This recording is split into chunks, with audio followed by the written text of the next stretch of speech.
Tuhan, puji Tuhan, Shalom Bapak Ibu Saudara semuanya, puji Tuhan. Selamat datang di Doa Pagi bersama dengan saya Pastor Michael. Sama-sama boleh tulis di live chat, Tuhan Yesus dahsyat, Tuhan Yesus dahsyat.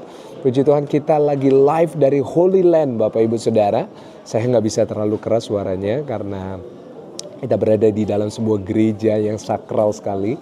Tapi saya mau gunakan kesempatan ini supaya saudara bisa lihat keadaan di sini.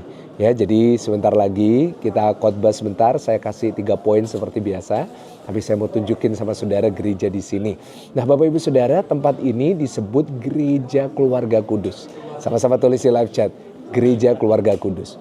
Nah, kenapa disebut seperti itu? Karena gereja ini dipercaya oleh gereja Koptik Mesir bahwa gereja di mana bayi Yesus itu pernah disembunyikan waktu mereka, Maria dan Yusuf maksudnya, melarikan diri dari Herodes yang membunuh bayi-bayi.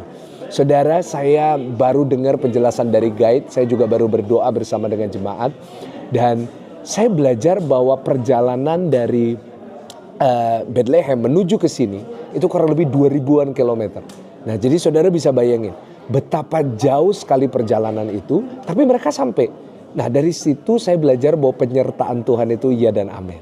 Ya, jadi hari ini kita mau belajar dari kebenaran firman Tuhan. Saya beri judul penyertaan Tuhan ya dan amin. Sama-sama tulis di live chat, penyertaan Tuhan ya dan amin. Kita akan belajar sama-sama dari tempat gereja ini, bagaimana kita beriman dan kenapa kita beriman bahwa penyertaan Tuhan itu ya dan amin. Nah, Bapak Ibu Saudara, saya hari ini akan membagikan 3 poin. Saya akan membagikan 3 pelajaran buat saudara semuanya. Kenapa kita percaya bahwa gereja ini adalah bukti penyertaan Tuhan ya dan amin. Saudara, catat yang pertama. Kenapa penyertaan Tuhan itu ya dan amin? Karena saudara yang pertama catat bahwa Tuhan sudah memberitahu yang kita butuhkan. Sama-sama tulis di live chat, Tuhan sudah beritahu. Nah, saudara, bagaimana Yusuf dan Maria harus pergi ke Mesir dan bagaimana mereka bisa sampai di sini? Sederhana, karena diberitahu oleh malaikat. Kita tahu bahwa Tuhan bisa bicara kepada kita lewat semua cara. Tuhan bisa bicara kepada kita lewat hamba Tuhan, Tuhan bisa bicara kepada kita lewat mimpi, Tuhan bisa bicara kepada kita lewat berbagai macam hal. Nah, tetapi yang pasti adalah apapun metodenya, apapun caranya, apapun medianya, kita percaya bahwa Tuhan sudah beritahu kepada kita dan itu luar biasa. Bahkan yang paling sering Tuhan berbicara kepada saya lewat firman Tuhan. Nah, Bapak Ibu Saudara, hari ini saya ingin katakan kepada saudara bagaimana kita bisa melihat penyertaan Tuhan. Sederhana, kita bisa lihat penyertaan Tuhan ketika kita lihat bahwa begitu banyak yang Tuhan sudah beritahu kepada kita. Sebelum kita butuh, Tuhan sudah beritahu kepada kita. Kita bisa dengar itu lewat firman Tuhan. Kita bisa dengar itu lewat ibadah hari Minggu. Saudara, kalau hari Minggu dengar khotbah, saudara mungkin mendapat pesan Tuhan. Sama seperti beberapa minggu yang lalu kita belajar di ibadah hari Minggu tentang bagaimana bagaimana Petrus berjalan di atas air itu adalah cara Tuhan menunjukkan kepada kita bahwa Tuhan itu inginkan kita memiliki iman yang kuat, inginkan kita memiliki iman yang dahsyat. Nah, tetapi saat kita belajar itu, Bapak Ibu Saudara, kita melihat bahwa di saat ada iman yang besar, di saat ada kekuatan dari kebenaran firman Tuhan, di situ kita diberitahu oleh Tuhan. Nah, begitu banyak pesan-pesan firman Tuhan yang luar biasa diberitahukan. Nah, dan akhirnya kita jadi tahu apa yang harus kita lakukan. Kita jadi tahu apa yang kita perlukan. Kita jadi tahu bagaimana kita harus menghadapi hidup. Kita jadi tahu bagaimana kita harus berperilaku untuk 1 minggu ke depan. Dari situ saya belajar, Bapak Ibu Saudara, bahwa sebelum kita butuh, Tuhan sudah beritahu. Bukan itu luar biasa ya Bapak Ibu Saudara? Hari-hari ini banyak yang bilang sama saya, Pastor Michael, seandainya saya tahu kalau ada emas harganya bakal naik seperti sekarang, ya saya bakal beli banyak. Saudara, saya bisa bayangin. Kalau seandainya nih, hari ini harga emas berapa? Saya nggak tahu. Mungkin saudara yang lebih tahu boleh tulis di live chat. Seandainya nih, hari ini saya tahu harga emas berapa. Lalu saya kembali ke 5 tahun yang lalu. Saya bisa time travel ke 5 tahun yang lalu. Saya kasih tahu, kamu beli emas. Saya yakin saudara pasti suka cita. Saya yakin saudara pasti semangat. Kenapa? Karena saudara akan beli emas sebanyak-banyaknya. Dan akhirnya 2025 saudara akan menghasilkan begitu banyak. Nah, saudara, saya mau beritahu kepada saudara, Tuhan itu sudah melakukan itu.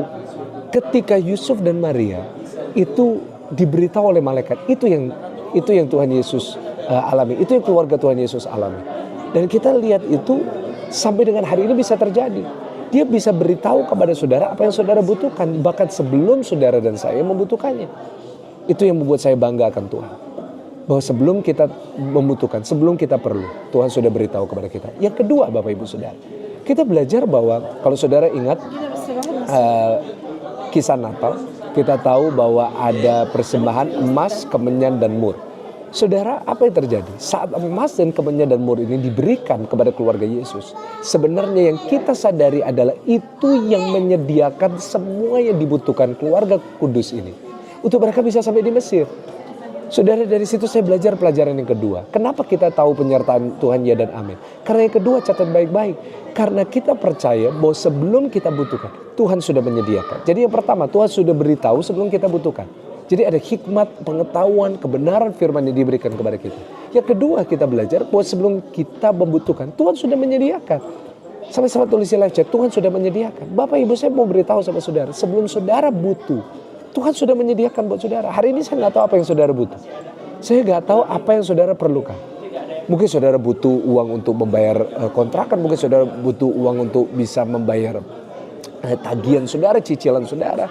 Dan memang nggak menyalahkan, hari-hari ini memang ekonomi lagi sulit. Dan memang saudara butuh banyak.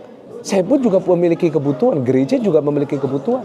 Tapi kalau saya bisa berada di gereja ini, itu adalah bukti bahwa Tuhan sudah menyediakan buat kita. Saudara, kalau Tuhan sudah menyediakan, kita nggak perlu khawatir. Sama-sama tulis di live chat, jangan khawatir. Kalau Tuhan sudah menyediakan, kita nggak perlu takut. Kalau Tuhan sudah menyediakan, kita nggak perlu gelisah. Kalau Tuhan sudah menyediakan, kita nggak perlu mengalami yang namanya nggak bisa tidur. Sama-sama tulis di live chat, saya harus bisa tidur, ya kan? Kita percaya bahwa penyertaan Tuhan ada. Dan yang ketiga, yang terakhir Bapak Ibu Saudara, yang saya belajar dari penyertaan Tuhan, bahwa saya belajar pelajaran ketiga, kesepakatan itu membawa penyertaan Tuhan. Tulis di live chat, kesepakatan membawa penyertaan Tuhan. Bapak Ibu Saudara, penyertaan Tuhan dinyatakan ketika kita juga belajar itu sepakat. Saudara, ketika Yusuf dan Maria diberitahu, sudah disediakan.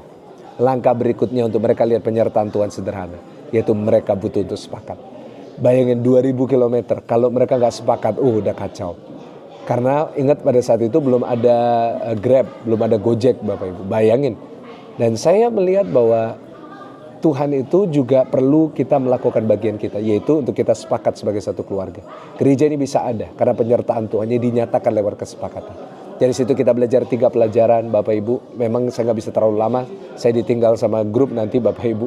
Tapi saya ngambil waktu dulu untuk berbicara kepada saudara. Yang pertama, Tuhan sudah beritahu kepada kita yang kita butuhkan. Lewat hikmat, lewat firman Tuhan. Yang kedua, Tuhan sudah menyediakan yang kita butuhkan. Bahkan sebelum kita membutuhkannya. Apapun yang saudara butuhkan, mungkin itu berupa uang, mungkin itu berupa hal-hal yang lain, Tuhan sudah menyediakan buat kita. Dan yang ketiga, kesepakatan membawa penyertaan Tuhan. Pastikan di keluarga kita ada kesepakatan. Pastikan di keluarga kecil kita, suami istri sepakat.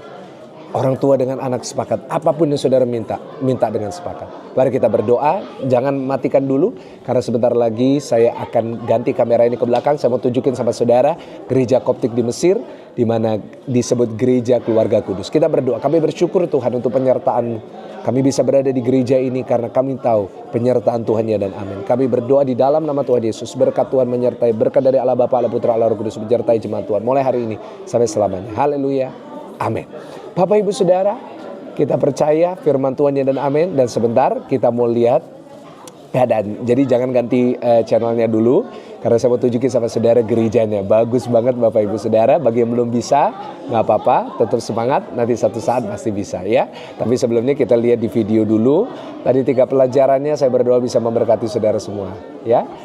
Oke, kita ganti dulu. Ini dia ya, saya mau tunjukin sama saudara dulu. Nah ini adalah gerejanya Bapak Ibu. Nah, saudara perhatikan, nah ini ada orang lagi ibadah di situ. Nah ini adalah bentuk gerejanya. Mau sampai atas sana, saya tunjukin sama saudara.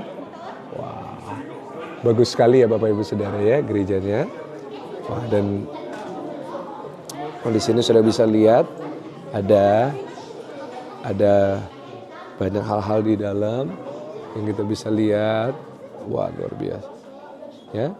Dan ini sebenarnya yang di bawah ini adalah goa di mana Tuhan Yesus ada, tapi kita nggak bisa masuk ke dalam sana. Ya. Kita lihat ini ada gambar-gambar dari Santo Petrus. Dari Santo. Ada gambar-gambarnya. Jadi bagi saudara yang belum bisa pergi, mungkin saudara udah bisa kurang lebih tahu, ya. Nah, ini adalah gerejanya. Ini disebut gereja keluarga kudus yang menunjukkan penyertaan Tuhan yang luar biasa, ya. Sampai sekarang kita keluar supaya saudara juga bisa lihat sedikit. Nah, ini adalah jalan-jalannya Bapak Ibu, ya. Dan saya sebenarnya lagi cari grupnya karena saya ditinggal. Ini adalah lorongnya.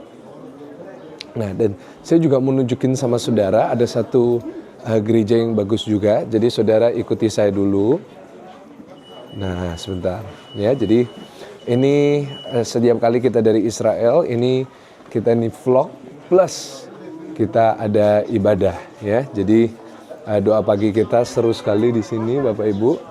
Ya, dan kita Habibi. Kenapa? Oh iya. Kita juga yes. Oh iya. Oke. Thank you. Nah, Mr. Amir, yes, correct. Nah, jadi Bapak Ibu Saudara, kita lagi kembali ke base. Nah, nanti besok saya akan bawa saudara doa pagi di yang namanya gereja sampah. Nah, kenapa disebut gereja sampah? Nanti saudara akan tahu, saudara akan belajar. Dan saya tahu saudara semuanya pasti akan diberkati. Saya Pastor Michael Gunawan, saya senang sekali bisa melayani saudara. Sekarang saya harus cari bisnya dulu, kalau enggak saya akan ditinggal Bapak Ibu ya. Karena doa pagi, haleluya. Tuhan baik, God bless you. Haleluya.